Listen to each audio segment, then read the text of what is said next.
함께 선거 하나님의 말씀은 출애굽기 11장 1절부터 10절까지의 말씀입니다. 본문 모니터에 나와 있으니까 같이 교독하도록 하겠습니다. 제가 먼저 봉독합니다.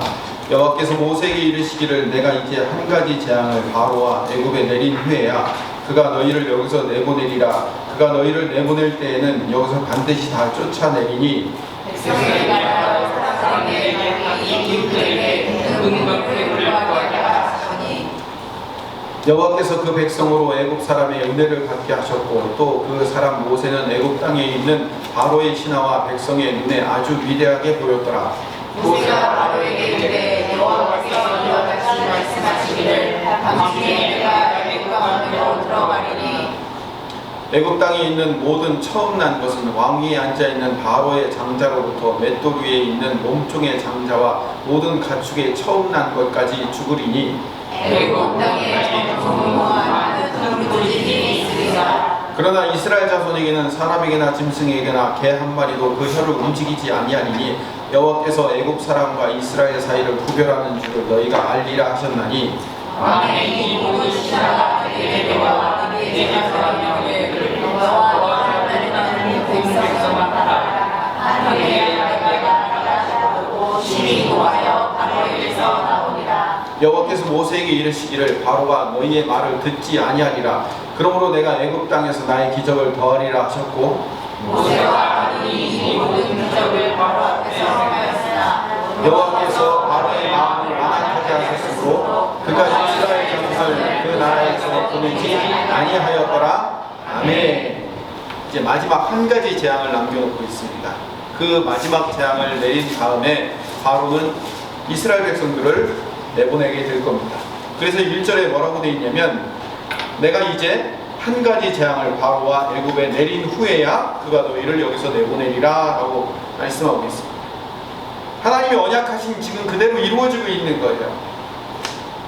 이스라엘 백성들이나 애굽 백성들이든 그들이 지금 당하고 있고 눈에 보이는 것은 지금 재앙이에요. 그러나 이 재앙은요 하나님이 언약하신 것을 지금 실현하고 있는 거라고요.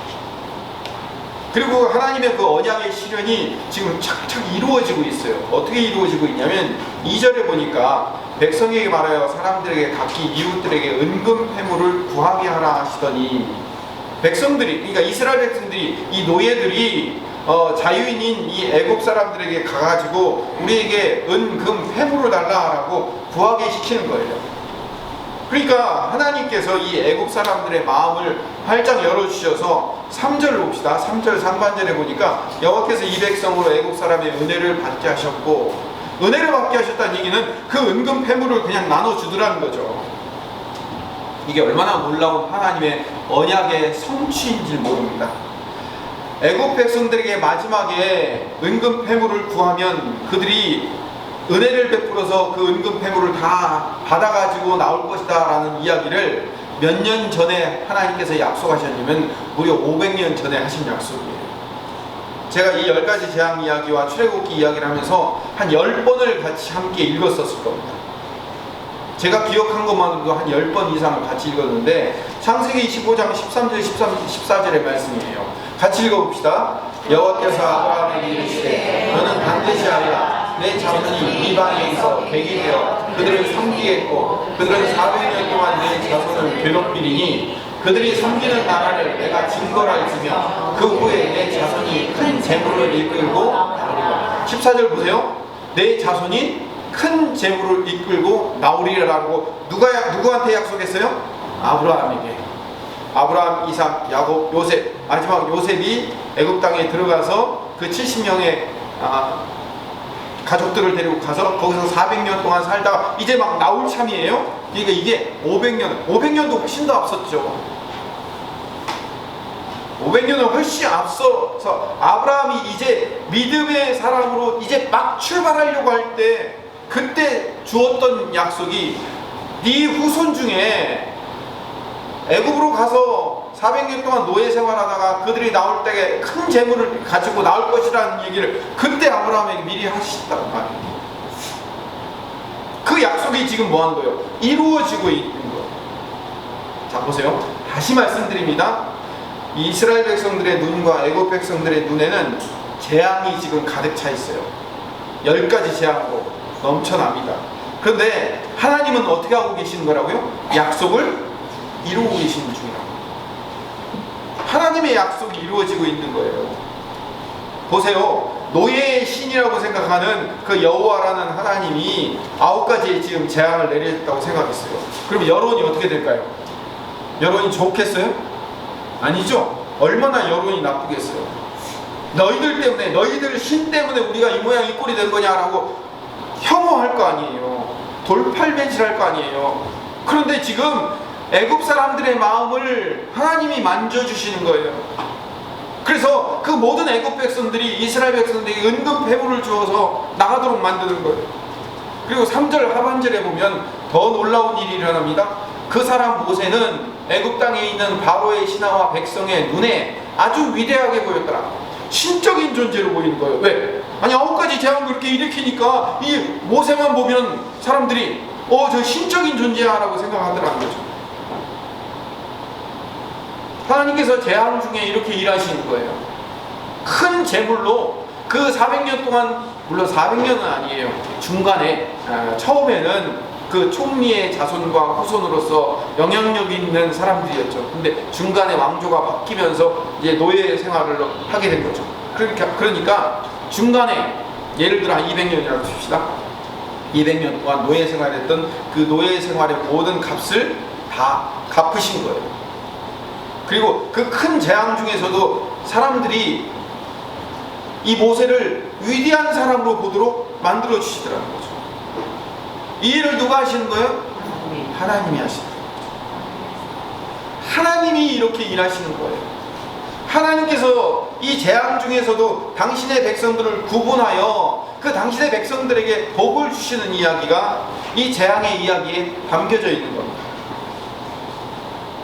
정리를 해봅시다. 언약의 하나님은 9가지의 재앙을 내리시고 그 재앙 중에 이스라엘 백성들과 애굽 백성들이 그 눈앞에 재앙을 당하고 있음에도 불구하고 하나님은 이스라엘 백성들을 따로 구별하여 선택하여 그들에게 복을 주시고 사람들이 그 모세를 위대한 신적 존재로 바라보도록 하나님이 그렇게 만들어 주시더라는 거죠. 재앙 중에도 복 주시는 하나님을 믿으시기를 간절히 소망합니다. 하나님은 그런 분이에요. 우리 눈앞에 재앙이 닥쳐져 있어 보일지라도 하나님은 그 중에 당신의 백성들을 선택하여 그 백성들에게 복을 주시는 하나님이라는 사실을 우리는 늘 기억하고 있어야 돼요. 여러분 시편 23편 잘 아시죠? 누구나 다 아는, 심지어는 예수 안 믿는 사람들도 알고 있는 시편 23편의 말씀이 다윗이 썼는데 그 다윗이 아주 행복하고 즐거운 왕좌에 올라가지고 내가 기쁘다, 내가 행복하다, 이렇게 온 백성을 내가 통치하며 다스리고 행복하니까 내가 이 시편 23편을 지으리라 라고 여호와는 나의 목자시니 내게 부족함이 없으리로다 이렇게 찬송하고 시를 쓴 걸까요? 아니에요. 그렇지 않아요. 시편 23편은 그렇게 행복하고 즐거운 상황에서 쓴 시가 아니에요. 여러분도 아시겠지만 그 시편 23편의 시편은 광야에서 사울 왕에게 10년 동안 쫓겨다니면서 도망다니면서 썼던 시예요. 그 쫓겨다니고 도망다니면서 여호와는 나의 목자시니 내게 부족함이 없다고 고백을 하는 거예요. 심지어 4절 5절에는 뭐라고 되어 있냐면 같이 읽어볼까요? 내가 사망의 음침한 골짜기로 다닐지라도 해를 두려워하지 않는 것을 주께서 나와 함께 하십니다. 주의 지팡이와 막대기가 나를 안위하시니. 5절 주께서 내 원수의 목전에서 내게 상을 차려주시고 기름을 내 머리에 부으셨으니 내 다리에 넘치나이다. 다시 4절로 가보세요. 뭐라고요? 사망의 음침한 골짜기로 다니고 있을 때 그 시를 쓴 거예요. 5절을 보세요. 원수의 목전에 있을 때 이 시를 쓴 거라고요. 도망다니다가 도저히 도망다닐 수 있는 상황이 안 되니까 이제는 적국인 블레셋에 가가지고 미친놈 마냥 침 질질 흘리면서 벽을 덕덕 긁으면서 미친 사람 모양으로 목숨을 던지고 살려고, 그런 상황 속에서 지은 시가 뭐라고요? 주께서 내 원수의 목전에서 내게 상을 차려주시고 기름을 내 머리에 부으셨으니 내 잔이 넘치나이다라고 다윗이 고백을 했단 말이에요. 그런 고통과 고난의 상황 속에서도 이악 물고 참으면서 이 시를 썼다는 게 아니라, 그런 고통과 고난과 어려움과 10년 동안 사울왕이 쫓아다니고 거기 목숨을 피해 도망다니는 상황 속에서도 하나님이 그 다윗을 어떻게 했다고요? 지키시고 인도하시고 보호하시고 책임지셔서 살 길을 열어주시고 그 때와 장소에 따라서 복을 주시고 그 다윗에게 은혜를 베푸셨다는 거예요. 이 하나님이 우리의 하나님인 줄로 믿습니다. 이 하나님이 우리의 하나님이에요.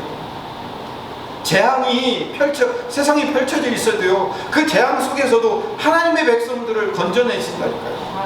하나님의 백성들에게만 하나님이 원하시는 특별한 복을 주시는 거예요. 여러분, 이게 얼마나 우리에게 위로가 되는 말씀인지 아세요? 피할 길을 열어주신다. 눈앞에 딱 닥쳤어요. 아이고, 이제 안 되겠다.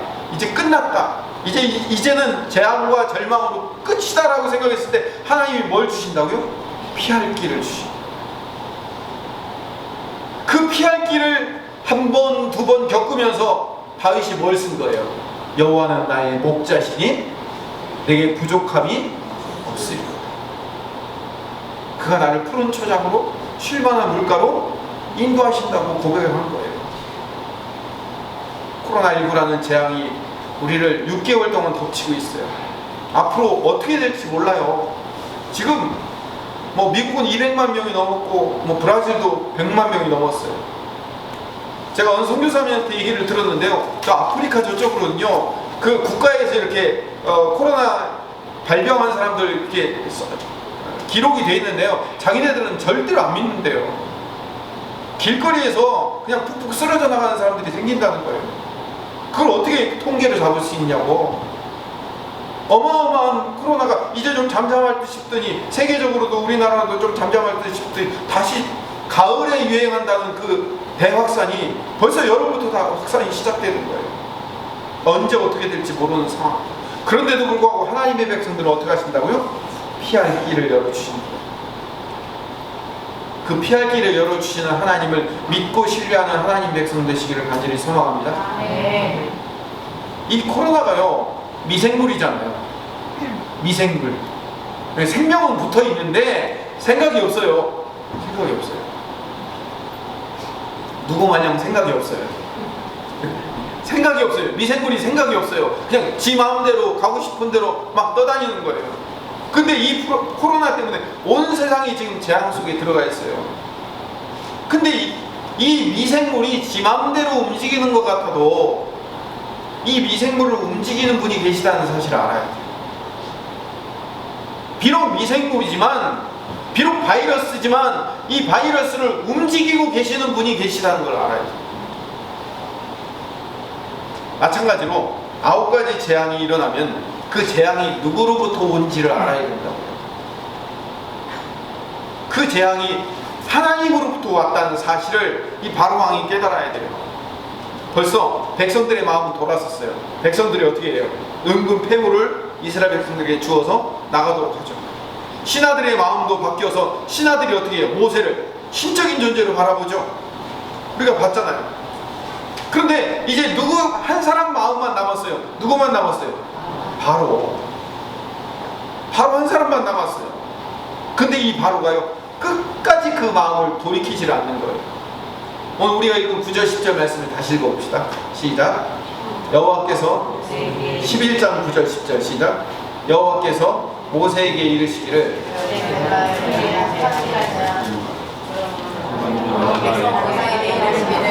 바로가 너희의 말을 듣지 아니하리라. 그러므로 내가 애굽 땅에서 나의 기적을 더하리라 하셨고, 10절 모세와 아론이 이 모든 기적을 바로 앞에서 행하였으나 여호와께서 바로의 마음을 완악하게 하셨으므로 그가 이스라엘 자손을 그 나라에서 보내지 아니하셨더라. 바로의 마음을 하나님이 어떻게 하셨다고요? 완악하게 하셨다고.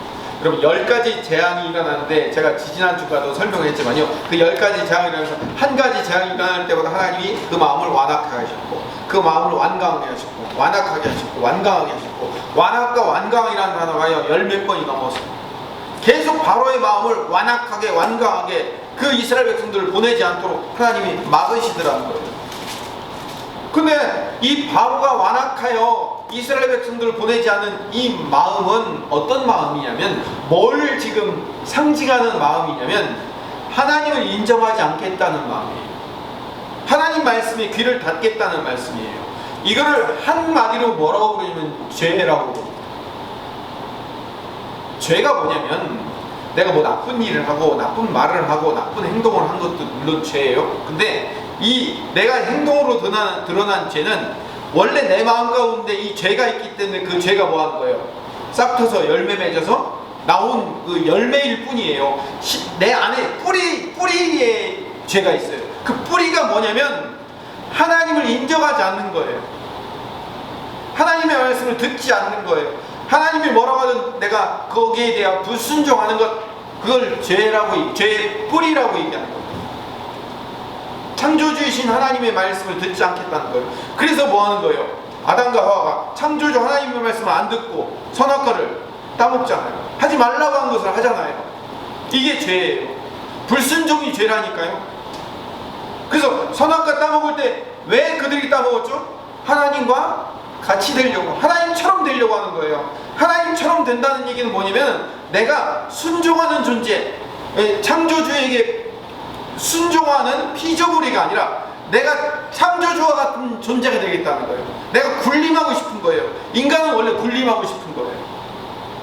인간은 군림하고 싶은 거예요. 남의 얘기를 듣고 싶지 않아요. 남의 이래 가라 저리 가는 것에 딸려가고 싶지 않은 거예요. 그게 죄의 본성인 거예요.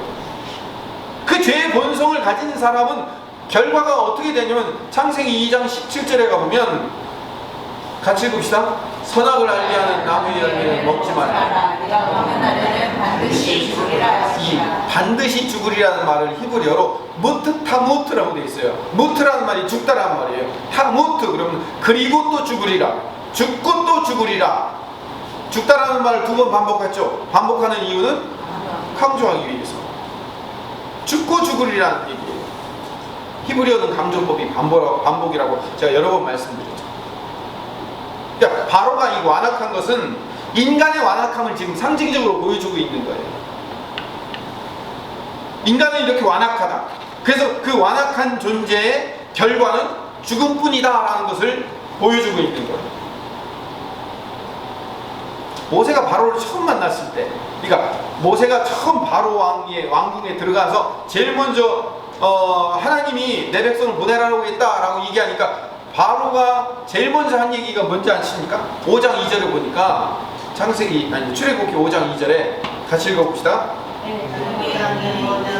아니, 죄송합니다. 창세기 5장 2절. 출애굽기 5장 2절. 네, 출애굽기 5장 2절 시작. 바로가 이르되 여호와가 누구에 위해 내가 그의 목소리를 듣고 이스라엘을 보내겠느냐? 나는 여호와를 알지 못하니 이스라엘을 보내지 아니하리라. 지금 바로가 뭐라고 해? 여호와가 누군데? 여호와가 누군데? 여호와가 누군데 여호와 마음대로 이래라 저래라 해? 나 지금 바로 왕이야. 나 그 얘기 안 들을 거야 라고 얘기한단 말이에요. 이게 뭐라고요? 이게 죄라는 거예요. 가장 큰 죄는 하나님을 모른다는 거, 가장 큰 죄예요. 그 다음에 그 하나님의 말씀에 불순종, 안 듣고 불순종한다는 거, 가장 큰 죄라고요. 이걸 완악하다라고 표현을 하는 거예요. 그래서 이 완악함의 결과는 뭐예요? 아까 뭐라고 그랬어요? 죽음이라고 그랬죠. 무트 타무트, 죽을 수밖에 없다고 그랬잖아요. 그래서 10번째 재앙이 장자의 죽음으로 끝나는 것은 뭐냐면 바로가 그 완악한 마음을 갖고 있는 그 완악함의 결과는 죽음밖에 없다라는 것을 보여주고 있는 이야기예요. 불순종은 죽음이에요. 불순종은 죽음. 여러분, 노아의 홍수가 왜 일어났어요? 노아의 홍수가 일어나갖고 온 세상 사람들이 물로 다 심판받아서 죽었죠. 방주 안에 있는 사람들만 살아남고. 왜 죽었어요? 불순종했잖아요. 하나님을 알지 못하고 하나님의 말씀을 듣지 않아. 하나님이 뭐라고 얘기했어요? 너 방주로 올라와라. 누구든지 올라와라. 거기 올라오면 산다 라고 얘기했는데 아무도 듣지 않았잖아요. 하나님의 말씀을 믿지 않고 듣지 않고 순종하지 않은 죄는 죽음이에요. 요한계시록 요즘 새벽마다 하는데 요한계시록에서 종말의 심판이 왜 있죠? 하나님을 알지 못하는 자들은 뭐 하는 거예요? 심판받는 거예요. 죽음으로 끝나는 거예요. 결국 하나님의 심판이 왜 일어나냐면 창조주 하나님을 알지 못하는 불순종하는 죄인에 대한 끝이에요. 종말이 그렇다는 거예요. 여호와 하나님을 알지 못하는 사람들이 그 끝까지 완악한 마음을 가지고 있다는 것을 바로를 통해서 지금 보여주고 있는 거예요. 자, 그럼 10번까지 했으니까 그렇지 한 100번 하면 바로가 돌아설까요? 아니요. 100번 한다고 돌아서는 게 아니에요. 1000번 한다고 돌아서는 게 아니에요. 여기서 10가지 재앙을 주어도 라는 의미는 100번을 해도 1000번을 해도 10,000번을 해도 바로는 절대로 돌아서지 않는 하나님을 인정한 죽음의 결과인 거예요. 아니, 이게 죽음으로 결과를 맺는 거예요. 자, 그러면 제가 지금까지 말씀드린 게 뭐냐면 하나님을 알지 못하고 하나님을 불순종하면 그것이 죽음으로 끝난다 라고 이야기했는데 마지막 10번째 재앙이 누구의 죽음이에요? 장자들의 죽음이죠. 그렇죠? 그럼 왜 장자가 죽어야 돼요? 완악한 사람은 누구예요? 바로죠. 그럼 바로가 죽어야지 왜 바로의 장자가 죽냐고요? 바로의 장자가 죽어야 하는 이유가 2가지가 있어요. 첫 번째는 애굽의 입장에서 보십시오. 애굽의 입장에서 보면 이 장자의 죽음은 애굽 전체의 멸망이에요. 지난주에도 말씀드렸는데 다시 한번 반복할게요. 이 애굽 사람들은 창조신을 아톤신이라고 얘기해요. 근데 희한하게 이 아톤신은 태양신 라와 똑같아요. 태양신 라가 아톤신이고 아톤신이 태양신 라예요. 두 신을 동격으로 취급할 뿐만 아니라 두 신은 하나의 신이다 라고 얘기해요. 그게 이집트 사람들의 생각이에요. 그래서 모든 신들, 이 애굽의 이집트에 수천의 신들인데 이 수천의 신들을 창조한 신이 아톤신이거든요. 그 아톤신이 태양신 라예요. 근데 그 태양신 라의 아들이 누구냐면 바로예요. 그러니까 바로 왕이 자기는 태양신의 아들이라고 얘기한 거예요. 태양신의 아들이자 창조신인 아톤신의 아들이라고 생각한 거예요. 그래서 이 장자, 이 바로, 태양신의 아들이 이 바로가 죽으면 어디로 가냐면 피라미드 만들어가지고 육체는 그 피라미드 안으로 들어가서 영원토록 살아요. 그리고 영혼은, 이 바로의 영혼은 누구에 들어가냐면 그 장자 아들에게 들어가요. 후계자에게 들어가요. 그래갖고 그 후계자가 어떻게 돼요? 다시 또 애굽을 통치하는 거예요. 그럼 그 아들이 죽으면 또 그 장자에게 들어가서 그 영혼이 또 계속해서 통치를 하는 거예요. 그래서 영혼 불멸설을 갖고 있어요. 장자가 죽으면 계속해서, 그러니까 쉽게 얘기하면 이 아버지 바로 왕의 영혼이 들어갈 곳이 어디예요? 아들 장자가 내 영혼이 죽으면 들어갈 공간인 거예요. 쉽게 얘기하면 이런 거예요. 우리가 죽으면 우리 영혼이 어디로 가죠? 천국으로 가죠. 그렇죠? 그런 것처럼 이 애굽 사람들은 자기가 죽으면 자기의 영혼이 자기 아들에게 간다고 생각을 했어요. 근데 그 아들이 죽는다는 얘기는 뭘 얘기해요? 네, 우리로 얘기하면 천국이 없어졌다는 거예요. 똑같은 거란 말이에요. 장자가 죽는다는 것은 내 영혼이 들어갈 장소가 사라진다는 것을 의미하는 거예요. 그럼 아니 장자가 죽으면 찾아가 이으면 되지 라고 생각할지 모르겠지만 그렇게 쉬운 문제가 아니에요. 장자라는 개념은요, 내 영혼의 안식처이며 내 영혼이 이어질 공간이라고 생각하는데 그 공간이 없어지고 사라진다는 거예요. 그럼 애굽에 있는 모든 영혼들의 장자들이 없어진다는 것은 그들의 영혼들이 갈 곳을 다 잃어버린다는 그런 의미예요. 그래서 11장 5절 6절에 보니까 출애굽기 11장 5절 6절 같이 읽어봅시다. 애굽 땅에 있는 모든 처음 난 것은 왕의 자에는 바로의 장자를 불러 베들리에 있는 온종의 장자와 모든 가축의 처음 난 것까지 죽음이니 애굽 땅에 전부와 큰 부르짖음이 있으리라. 물론 아들 장자가 죽으면은 부모가 얼마나 안타까워서 부르짖겠어요. 그러나 애굽 온 땅에 전무후무한 큰 부르짖음이라는 얘기는 나의 장자, 내 영혼이 구할 처소가 사라진다고 생각하는 그 모든 애굽 사람들에게 있어서 가장 큰 절망인 거예요. 자기가 죽는 것보다 더 큰 절망인 거예요. 왜? 바로 왕 자기가 죽으면 어떻게 돼요? 자기 영혼이 어디로 가면 되니까? 자기 아들한테 가면 되잖아요. 그들은 그렇게 죽음에 대해서 별로 두려워하지 않았어요. 왜? 내가 죽으면 내 영혼이 장자로 가면 되니까. 그런데 장자가 죽는다는 것은 뭘 의미하는 거예요? 내 영혼이 들어갈 처소가 없어지니까. 네, 완전히 근데 미래가 없어지는 거예요. 미래가. 그런 의미에서 하나님께서 일부러 10번째 재앙 때 장자의 죽음으로 애굽을 심판하시는 거예요. 이유가 그런 거예요. 두 번째, 이스라엘 백성들에게 있어서 장자의 죽음의 의미가 뭐냐면 구원을 의미해요. 장자의 죽음은 구원이에요. 출애굽기 4장 22절부터 23절을 읽어봅시다.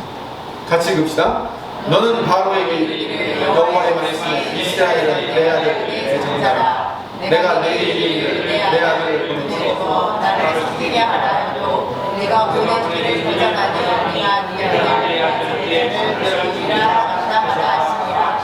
아까 처음에 모세가 처음 바로 왕에게 들어가서 내 백성을 보내라고 하나님이 말씀하십니다 라고 얘기하니까 바로가 뭐라고 얘기했다고요? 여호와가 누군데? 여호와 말을 듣고 내가 이래라 저래라 해야 돼? 라고 했다고 그랬죠. 그 얘기 바로 다음에 이어지는 이야기가 22절의 말씀이에요. 바로에게 하나님이 이렇게 말씀하시는 거예요. 그 하나님을 믿지 않고 하나님의 말씀을 불순종하는 그 바로에게 하나님이 모세를 통해서 뭐라고 말씀하시냐면 이스라엘은 내 아들 내 장자라는 거예요. 하나님이 하나님의 백성들을 뭘로 삼았다고요? 장자로 삼았어. 여러분 이 장자가 너무나도 중요한 이야기예요. 아까 장자가 뭐라고 그랬죠? 내 영혼이 들어갈 처소라고 그랬죠. 그렇죠? 그런데 하나님이 하나님의 백성들을 장자 삼았다는 얘기는 하나님의 영혼이 우리 누구에게로 들어가겠다는 거예요? 장자에게 들어가겠다는 거예요. 여러분들이 그 장자인 줄로 믿습니다. 왜? 여러분의 안에 누가 들어가시기 때문에 성령 하나님이 들어가 계시잖아요. 모르세요? 생전 처음 듣는 얘기예요? 성령 하나님이 우리 안에 거하시잖아요. 우리 장자들 안에 거하시잖아요. 예수님으로 말미암은 장자들이 되었잖아요. 양자가 되었다고 얘기했잖아요. 양자가. 이스라엘은 내 아들이라는 거예요. 내 장자라는 거예요. 근데 네가 감히 내 장자를 안 내보내줘? 그럼 내가 네 장자를 죽일 거야 라고 얘기하는 거예요. 그게 23절의 이야기예요. 내 장자를 안 보내주면 내가 내 장자를 죽일 거야 라고 얘기하는 거예요.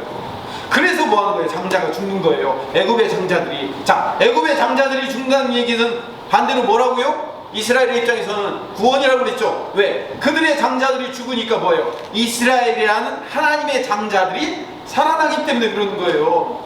그들의 장자가 죽어야 하나님의 장자들이 살아나기 때문에. 그래서 구원이라는 거예요. 그 애굽 백성들의 장자의 죽음은 하나님의 백성들의 입장에서는 구원인 거예요. 자, 그 얘기, 지금 23절 얘기를 이렇게 했어요. 내 장자 안 내보내면 네 장자 죽일 거야 라는 이야기한 바로 그 다음에 24절에 무슨 얘기가 나오냐면 모세가 다시 길을 가다가 숙소가 있을 때 여호와께서 그를 만나서 그를 죽이려고 하십니다. 지금 하나님이 모세가 바로에게 가서 이런 말씀을 전하라고 한 이야기예요. 그게 전하라고 가는 건데 모세가 길을 잘 가고 있어요. 애굽을 향해서 그 자기의 사명을 감당하려고 잘 가고 있는데 갑자기 하나님이 나타나셔서 모세를 죽이려고 하시는 거예요. 아니 지금 애굽으로 안 가겠다는 것도 아니고 가려고 하는데 왜 죽이려고 하는 거예요? 갑자기? 그러자 25절에 이런 일이 있습니다. 같이 읽읍시다. 십보라가 돌칼을 가져다가 그 아들의 뽑기를 베어 그의 아내를 갖다 대며 이르되 당신은 참으로 내게 피 남편이로가 하니 26절 여호와께서 그를 놓아주시니라. 그때 십보라가 피 남편이라 함은 할례 때문이었더라. 갑자기 할례 얘기가 나와요. 할례 사건이. 이 도대체 이게 무슨 얘기인가? 물론 제가 출애굽기 4장에서도 모세의 불순종으로 말미암아 일어난 할례 사건에 대해서 말씀드렸지만 이게 또 다른 의미에서 이렇게 해석할 수 있는 겁니다. 뭐냐면 모세가 지금 애굽을 향해서 사명을 감당하기 위해서 잘 가고 있는데 갑자기 하나님이 숙소에서 나타나서 모세를 죽이려고 하니까 모세의 안에 있던 십보라가 모세의 장자, 여기서 모세의 아들이 아니라 사실은 모세의 장자예요. 장자의 포피를 베어서 할례를 행한 거예요. 여러분 제가 전에 그 출애굽기 할 때도 말씀드렸고 창세기 할 때도 말씀드렸지만 할례의 의미는 뭐라고 말씀드렸죠? 죽음이라고 말씀드렸잖아요. 할례를 행한다라는 의미는 죽는다라는 의미와 똑같은 거예요. 아브라함이 할례를 행했어요. 그러니까 아브라함이 죽었어요. 죽었는데도 불구하고 뭐 하는 거예요? 아들을 낳았다라는 것은 그 아들을 아브라함이 낳은 거예요? 하나님이 주신 거예요? 하나님이 주신 거다라는 것을 의미하기 위해서 너는 이제 죽었어. 너는 끝이야. 너는 네 인간의 몸으로는 이제 죽었기 때문에 아무것도 할 수 없어가 할례의 의미인 거예요. 그러니까 할례라는 것은 뭐냐면 그 장자를 죽였다라는 상징적 의미예요. 모세가 죽어야 될 자리에 누가 죽은 거예요? 모세의 아들이 죽은 거란 말이에요. 그 모세, 그러니까 10가지 재앙을 일으키려 막 가고 있는 첫 번째 출발점에 모세를 대신하여 모세의 아들이 죽어야만 하는 이야기를 먼저 이야기해놓고, 이건 인클루지오라고 합니다. 그래 먼저 얘기해놓고 10가지 재앙 얘기해놓고 마지막에 끝에 바로의 장자가 죽는 사건으로 끝을 맺어갖고 모세의 장자가 죽는 이야기로 시작하여 바로의 장자가 죽는 이야기로 끝나고, 인클루지오예요. 그렇죠? 앞과 뒤에 사건을, 동일한 사건을 두 개 만들어 놓는 것. 그렇게 만들어놓음으로 말미암아 하나님이 지금 뭘 얘기하고 계시냐면 모든 하나님의 장자들은 다 죽을 수밖에 없는 죄인이다라는 것을 보여주고 있어요. 바로 왕과 애굽 백성들이 왜 심판을 당하고 왜 재앙을 당하죠? 그들이 하나님을 인정하지 않고 불순종했기 때문에. 그러면 이스라엘 백성들은요? 이스라엘 백성들은 불순종 안 했어요? 이스라엘 백성들은 처음부터 하나님을 잘 알았어요? 아니죠. 그럼 이스라엘 백성들도 역시나 죽을 수밖에 없는 죄인들인 거예요. 나중에 민수기에 가면 이런 얘기가 있어요. 하나님 뭐라고 말씀하시면 너희가 광야에서 나를 10번이나 거역하였느니라 라고 얘기해요. 이 10번이나 라는 얘기는 뭘 지금 상징하고 있는 거예요? 이 애굽에 있을 때 바로 왕이 나를 10번이나 완악하게 거역했던 것처럼 너희도 그 바로 왕과 똑같은 존재다라는 것을 얘기해 주고 있는 거예요. 광야에서 이스라엘 백성들도 그렇게 하나님을 거역하고 하나님께 불순종하고 하나님을 신뢰하지 못하고 그렇게 살았어요. 그러니까 아까 처음에 말씀드렸죠. 하나님을 거역하고 하나님을 인정하지 않고 하나님께 불순종하는 사람의 결과는 뭐라고요?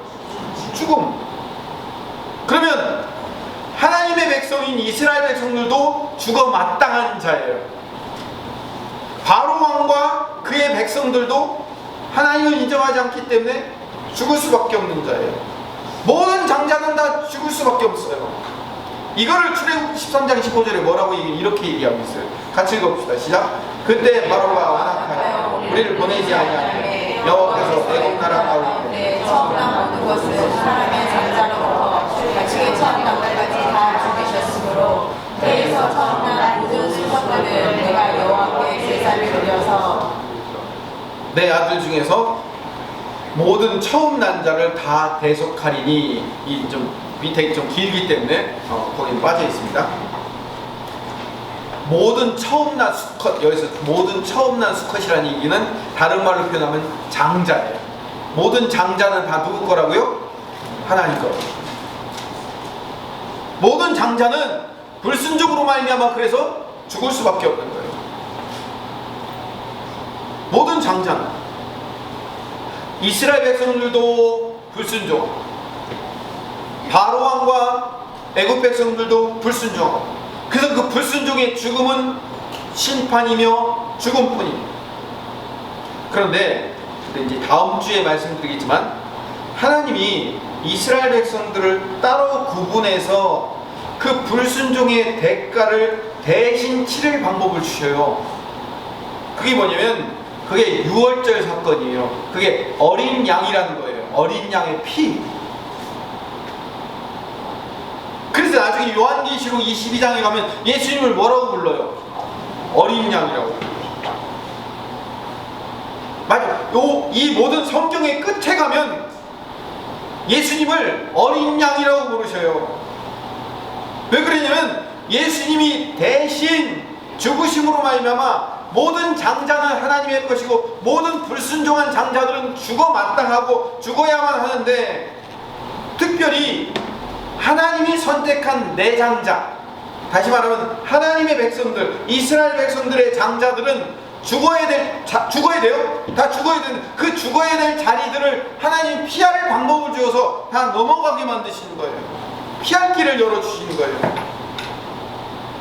오늘 말씀 이제 정리하겠습니다. 아까 제가 처음에 뭐 말씀드렸죠? 시편 23편 이야기하면서 이스라엘 백성들이 애굽 사람들에게 제물로 은금 패물로 보상받고 모세가 신적인 존재로 추앙받고 하는 모습들을 보면서 시편 23편 이야기를 하면서 뭐라고 했죠? 하나님께서 모든 재앙 가운데서도 하나님의 백성들은 뭐 하신다고요?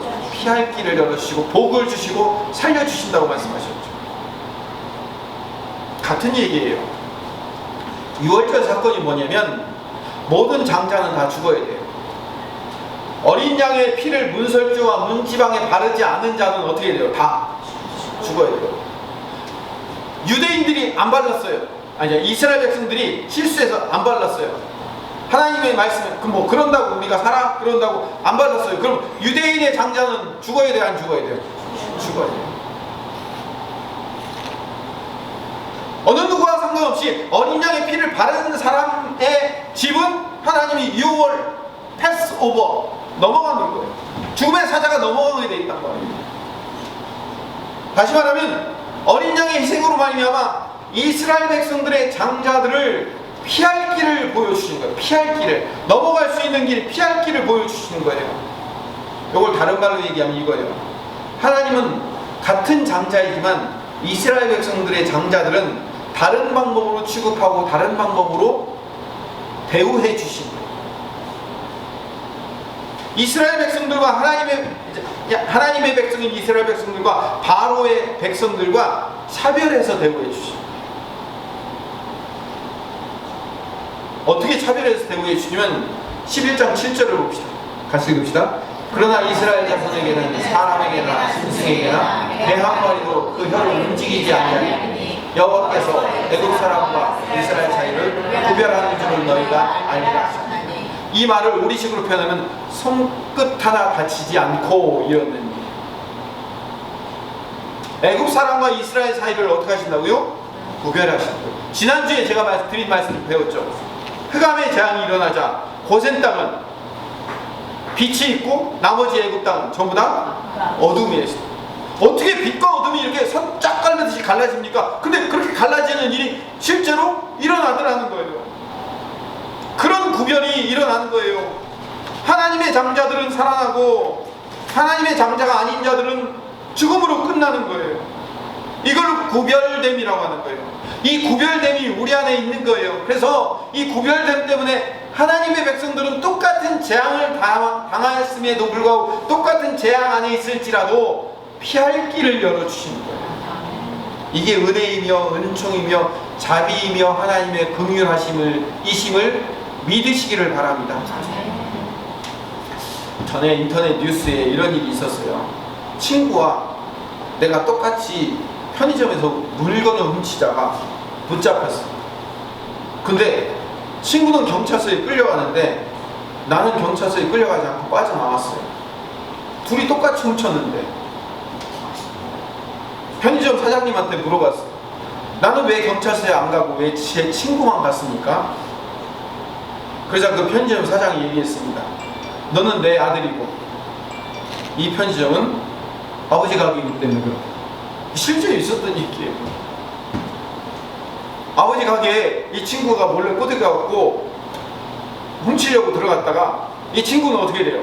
경찰서로 붙잡혀갔어요. 아들은 갈까요 안 갈까요? 아들은 안 갔어요. 누구네 집입니까? 자기 집입니까? 자기 집이니까 안 갔다니까요. 똑같이 훔쳤는데 한 사람은 경찰서 가고 한 사람은 안 갔단 말이에요. 서로 하나님이 구별해내신 거예요. 우리가 뭘 잘했기 때문에 우리가 뭔가 특별한 존재이기 때문에 하나님이 우리를 뽑아줄 것이라 기대를 하지 마세요. 하나님은 우리와 똑같아요. 세상이나 우리나 똑같은데 하나님이 우리에게 은혜를 주신 거예요. 긍휼하심을 베푸신 거란 말이에요. 지금 제가 한 40분 설교한 내용을 합쳐서 딱 요약한 말씀이 사도 바울이 로마서 9장 13절에서 18절에 이렇게 요약을 해놨습니다. 같이 천천히 읽어봅시다. 중요하니까 이걸 얘기하고 오늘 정리를 하겠습니다. 기록된 바 내가 야곱은 사랑하고 에서는 미워하였다 하심과 같으니라. 그런즉 우리가 무슨 말을 하리요? 하나님께 무리가 있느냐? 그럴 수 없느니라. 모세에게 이르시되 내가 긍휼히 여길 자를 긍휼히 여기고 불쌍히 여길 자를 불쌍히 여기리라 하셨으니 그런즉 원하는 자로 말미암은 거 아니요 다른 박질하는 자로 말미암은 거 아니요 오직 긍휼히 여기시는 하나님으로 말미암으리라. 성경이 바로에게 이르되 내가 이 일을 위하여 너를 세웠으니 곧 너로 말미암아 내 능력을 보이고 내 이름이 온 땅에 전파되게 하려 함이라 하셨으니 그런즉 하나님께서 하고자 하시는 자를 긍휼히 여기시고 하고자 하시는 자를 완악하게 하시느니라. 아멘. 13절로 다시 가봅시다. 하나님 뭐라고 말씀하셨다고? 야곱은 사랑하고 에서는 미워하기로 작정하십니다. 그렇기 때문에 14절에 우리가 거기에 대해서 무슨 말을 해야 돼요? 하나님이 불의하냐고요? 왜 야곱만 사랑하세요? 라고 얘기하냐고요? 아니 그럴 수 없다는 거예요. 여러분 편의점을 훔친 친구는요 이렇게 얘기할 수 있어요. 아니 둘이 똑같이 훔쳤는데 왜 나만 경찰서 가야 돼요? 라고 얘기할 수 있어요. 그러나 아들은요? 아들은 그렇게 얘기할 수 없죠. 아들은 그렇게 얘기할 수 없어요. 그거는 친구의 입장에서 왜 나만 경찰서 가냐고 얘기할지 모르겠지만요 아들의 입장에서는요 나는 아들이기 때문에 그런 거예요. 아무 이유 없어요. 그냥 아들이기 때문에 그런 거예요. 15절에 모세에게 이르시되 내가 긍휼히 여길 자를 긍휼히 여기고 불쌍히 여길 자를 불쌍히 여기고 주권이 누구에게 있어요? 하나님께 있어요. 그런데 이 하나님께 주권이 있기 때문에 16절에 내가 원한다고 되는 게 아니에요. 다른 박질하는 자 내가 열심히 한다고 해서 되는 게 아니라고요. 오직 긍휼히 여기시는 하나님 때문에 그렇게 되는 거예요. 하나님이 자녀로 삼았기 때문에 그런 거예요. 거기 아무런 이유를 댈 수가 없어요. 여러분이 자녀된 입장에서 나는 가능한데 왜 전에 쟤는 안 돼요? 라고 얘기할 수 없어요. 왜? 여러분 편의점 사장님 아들들이에요. 딸들이란 말이에요. 17절을 봅시다. 여기 가장 중요한 핵심이 여기 안에 들어갔다고요. 성경이 바로에게 이르되 내가 이 일을 위하여 너를 세웠으니 이 일을 위해서 이 일이 뭐예요? 너를 완악하게 강팍하게 만드는 일을 그걸 위해서 너를 여기다 세워놨다 이 얘기하는 거예요. 지금 바로라는 사람을 강팍하게 만드는 이유가 너를 통해서 하나님의 놀라운 능력을 보이기 위한 하나님의 계획하심이 있었기 때문에 그렇다라고 얘기하는 거예요. 그래서 마지막 결론으로 18절에 이렇게 얘기합니다. 하나님이 하고자 하시는 자를 긍휼히 여기시고 하고자 하시는 자를 완악하게 만드시는 분이 하나님이셔요. 마지막 결론이 뭐로 끝나요? 하고자 하시는 자를 완악하게 하시는 자. 오늘 우리가 출애굽기 11장 1절부터 10절에 읽을 때 마지막 결론이 뭐였죠? 바로의 마음이 완악하다고 시작했죠. 오늘 말씀을 정리합시다. 하나님의 긍휼하심으로 우리는 선택받은 하나님의 백성입니다. 그렇기 때문에 똑같은 재앙이 똑같이 우리 눈에 보일지 모르겠지만 하나님은 하나님의 자녀인 우리를 선택하여 불러내셨기 때문에 우리에게 그 많은 흑암 가운데서도 빛을 주시며 우리에게는 피할 길을 열어주시며 우리에게는 넘어갈 수 있는 방법들을 제시해 주셔요. 왜? 하나님이 우리를 자녀 삼으셨기 때문에. 그럼 우리 성도들이 이 많은 재앙 속에서 해야 될 가장 중요한 사명이 뭘까요? 하나님의 자녀답게 멋지게 사는 것, 하나님의 자녀답게 사는 것도 물론 중요해요. 해야 돼요. 여러분 하나님 자녀답게 살아야 됩니다. 그런데 그거보다 더 중요한 게 하나 있습니다. 그보다 더 중요한 게 뭐냐면 하나님이 내 인생 가운데 피할 길을 열어주신다는 믿음을 가지고 사시는 겁니다. 여러분 안에 그런 믿음이 있습니까? 많은 사람들이 이렇게 얘기합니다. 수많은 학자들과 수많은 미래학자들과 많은 한사람들이 이렇게 얘기합니다. 우리가 100년의 역사를 지내면서 일제강점기를 거치고 6.25 전쟁이 일어나고 한강의 기적이라는 놀라운 경제 부흥이 일어나고 민주화의 과정들이 일어나고 근데 지금까지 우리가 이렇게 겪었던 이 많은 엄청난 좀 외국에서 보면 우리 이 변화가 어마어마한 변화잖아요. 근데 지금까지 우리가 겪었던 이 100년의 이 엄청난 변화보다 지금 코로나 이후로 앞으로 이루어질 변화가 앞으로 이루어질 10년, 15년 사이에 일어날 변화가 이전에 있었던 100년의 변화보다 훨씬 더 크다는 거예요. 훨씬 더 커져요. 그러면 이제 4차 산업혁명이 일어나면요, 정말로 운전소가 필요 없는 차들이 날아다니고요, 우리가 상상으로만 생각했던 그런 핸드폰 하나로 모든 인생들이 제어되고 해결되고 하는 그런 시대가 이제 시작되었고요.